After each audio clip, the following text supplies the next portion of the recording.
I had the opportunity to sit down and speak with three remarkable young women, each one accomplished in their fields, strong members of the community, and fierce advocates for the rights and advancement of women in the workplace.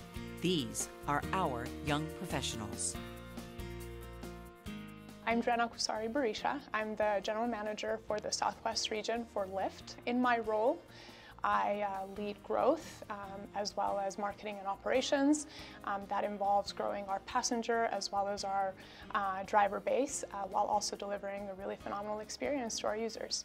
I'm Jenny Poon. I'm the founder of Cahoots, which is a shared workspace, a co-working space in Phoenix that houses about 250 entrepreneurs and small businesses. My name is Michelle Donati-Crayman, and I'm the communications manager at AAA Arizona. I oversee all of our external communications in Arizona, as well as do some work in some other states as well across a 7-state region.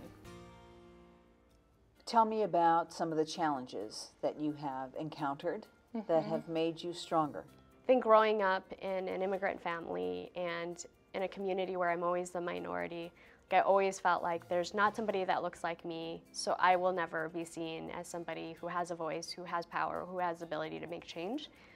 But I think at the end of the day, you realize that your actions speak a lot louder than words, and the work that I do and the moments that I spend with people to help them with their business, or the moments that I spend speaking out against different things that I feel like are unjust, I think create a bigger impact and that people can follow that example.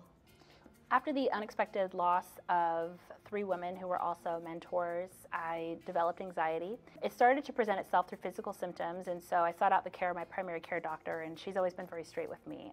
She said, you know, you need to figure out what's causing this, and you need to talk about it. Because in talking with, from my mother to my boss at the time to other dear friends, I quickly learned that I wasn't alone. And I got to hear their stories, and I got to receive their support. And that was just as important as figuring out why I was having these feelings in the first place. And so from that challenge, I learned to embrace my flaws. We all have them. It's just a part of being human, but also to give my flaws a voice and to speak about them so that I might be able to help another woman who is experiencing the same thing not feel like they're alone.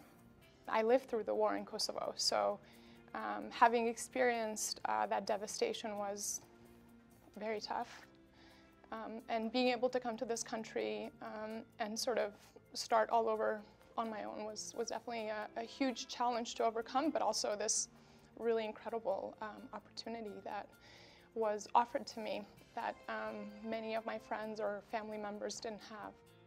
I think surviving the war just gave me this whole new perspective in life. I sort of vowed to make my survival count because many others didn't survive, so I feel like I have this responsibility but also burden to give back and to, just do a lot for others.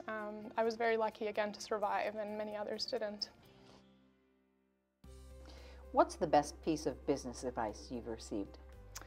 My dad has given me a lot of really good business advice over the years, but I would say that the piece that sticks with me the most isn't anything that he's ever really spoken, but he always set the example of building relationships and illustrating the importance of building relationships. I think that in business it's really easy to get caught up on goals and deadlines, but if you stop and think about success, whether it's personal victory or a big team win, none of it's really possible without having the right relationships in place.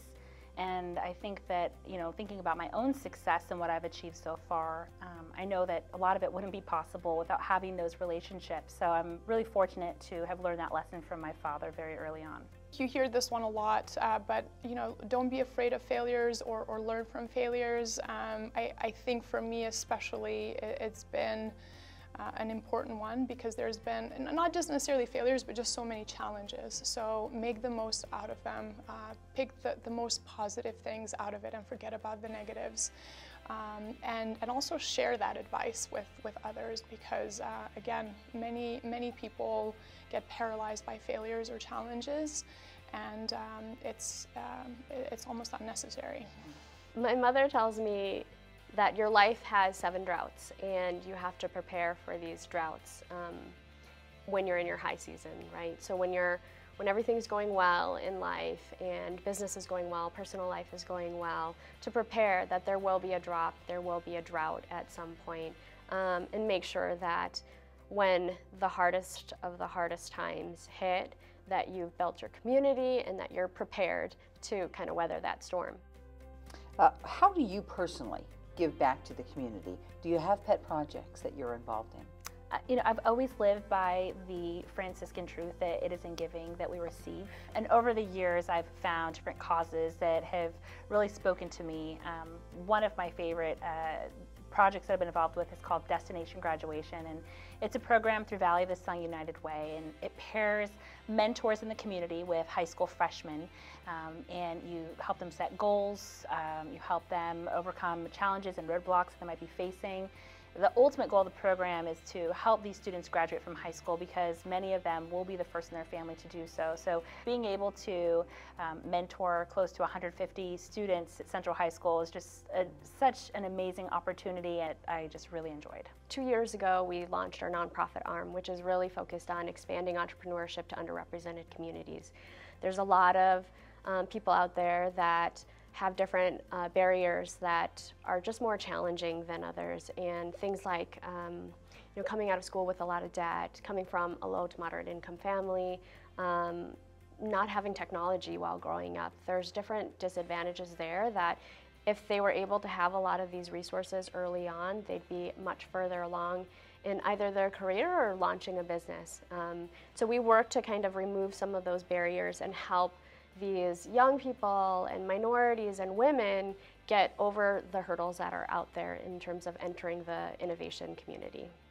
Being a mother of 2 daughters, and obviously being a woman myself in the technology field, I want to see more advancement of women in the field, and that starts with girls.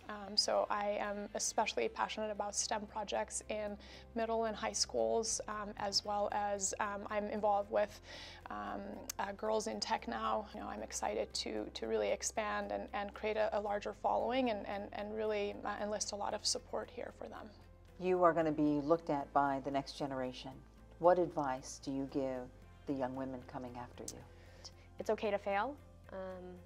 Like I said, you don't need to know everything, and failing is a part of the process.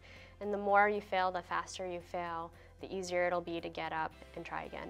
I'm a huge believer in hard work. I think that there's just no substitute for hard work. It will always distinct you or help you really shine. I think that as women, we can be one another's greatest allies, but we can also be one another's greatest enemies. And I think that if we can focus and collectively agree and commit to lifting women up, we would live in a community where we're all truly ATHENAs.